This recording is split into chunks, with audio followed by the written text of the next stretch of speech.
surrounding cryptocurrency? I know it's been years since it's hit mainstream and a lot of people have already acquired crypto assets. There's still a little confusion surrounding when tax is actually applicable and how all of this works. I'll tell you right now.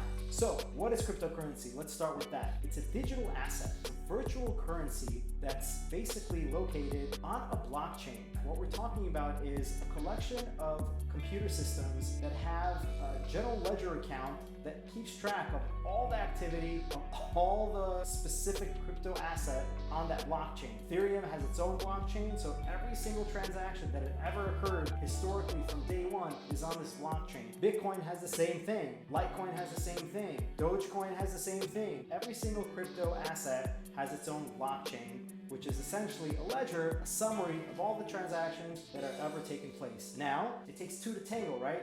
So we're gonna have two transactions. We're gonna have an ingoing and outgoing transaction. So there's always usually either a sale or a transfer, and you're gonna see that on the ledger. The original question is, well, how did it come to the ledger?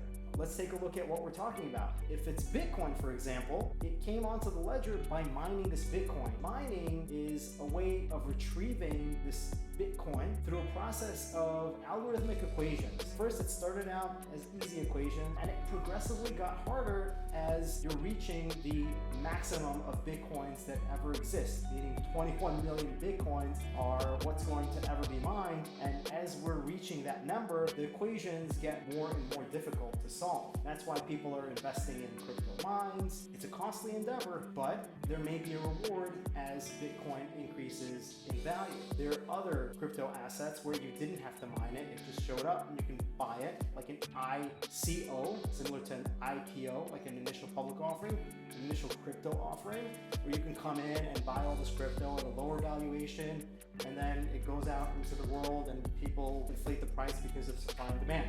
But let's speak a little about the crypto mining and how this plays out for tax purposes. So if you're mining Bitcoin, that revenue that you're generating is actually considered ordinary income because you're actually performing work to retrieve that money. As opposed to trading crypto assets, the mining of it is ordinary income or a loss if you're recognizing a loss on the mining. As your mines generate crypto, you recognize whatever the fair market value of that crypto is when you mined it at the time. Let's say Bitcoin is trading at $30,000. You've mined one Bitcoin.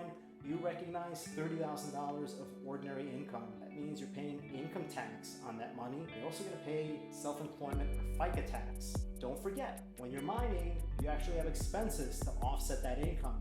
You have internet expenses because this is on the internet. You're connected to the World Wide Web. You have other things that you're dealing with. You may have an office space. These things get hot. You're investing in the infrastructure to get this crypto to actually mine and do it successfully. And all these expenses that you've invested into this venture are deductible against that income.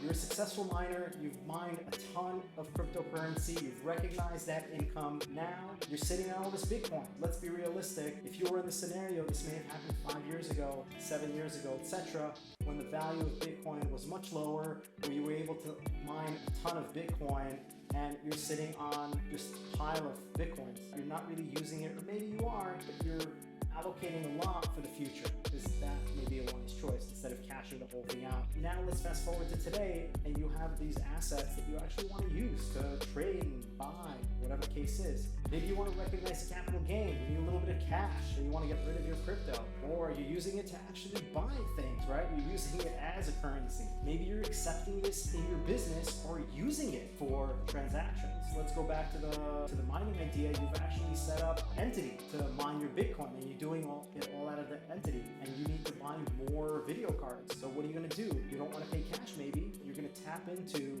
your Bitcoin bucket, and they're going to use that Bitcoin to buy video cards. How does that translate to the company?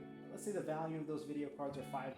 You need $5,000 of video card upgrades for your Bitcoin mine.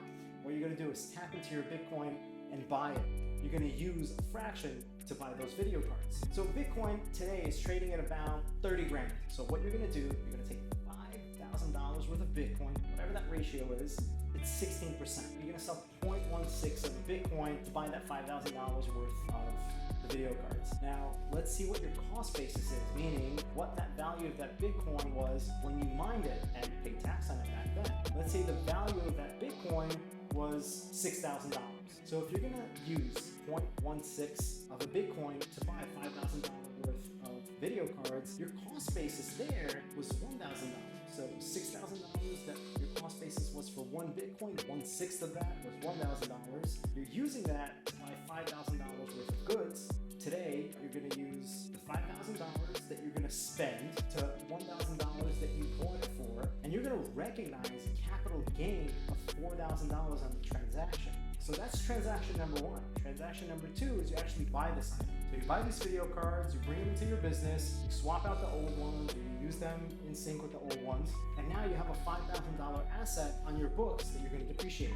What about if I'm accepting cryptocurrency? When you're accepting cryptocurrency, you're just bringing it in at fair market value, right? You're recognizing the income of whatever the fair market value of that crypto is. Let's say you make a sale for $30,000, you accept one Bitcoin for that, so you just recognize $30,000 worth of income inside of your business. That crypto is going to go into your wallet, and the basis for that particular crypto asset is $30,000 for you. Your wallet has a bunch of different assets. Let's say you're looking at just cryptocurrency itself. You still have different cost bases for the cryptocurrency because it's based on the time that you either mined it, that you either received it, or any other way that it came into your wallet. That's why it's important to keep track of this. You have to keep track of the exact basis cost to you. So when you make the subsequent transactions, you can easily calculate that gain and loss. And one quick thing that I also want to add to this video, we spoke about mining cryptocurrency within an entity. Let's take it a step further. What if you were to mine currency inside of an IRA, in particular a Roth IRA? You're going to mine cryptocurrency inside of a Roth IRA, meaning you're going to set everything up just as you had done originally in your business, except this is going to be inside of a Roth. Although you still have to pay UBIT tax, right? There is a tax, UBIT tax on the income, although there's still tax on the income if it's ordinary in nature, right? Because it's not passive. The Roth exemption is for passive activities, stocks, bonds, or that sale of the crypto down the road. But if you're operating actual ordinary business, that piece is still taxable. That's okay because it's peanuts compared to the growth potential that you may recognize when you retire. Let's keep it here. Subscribe, like, share this video. If you have any other questions, write them down in the comments below. Always looking for great questions and great ideas to let you know how things work on the tax.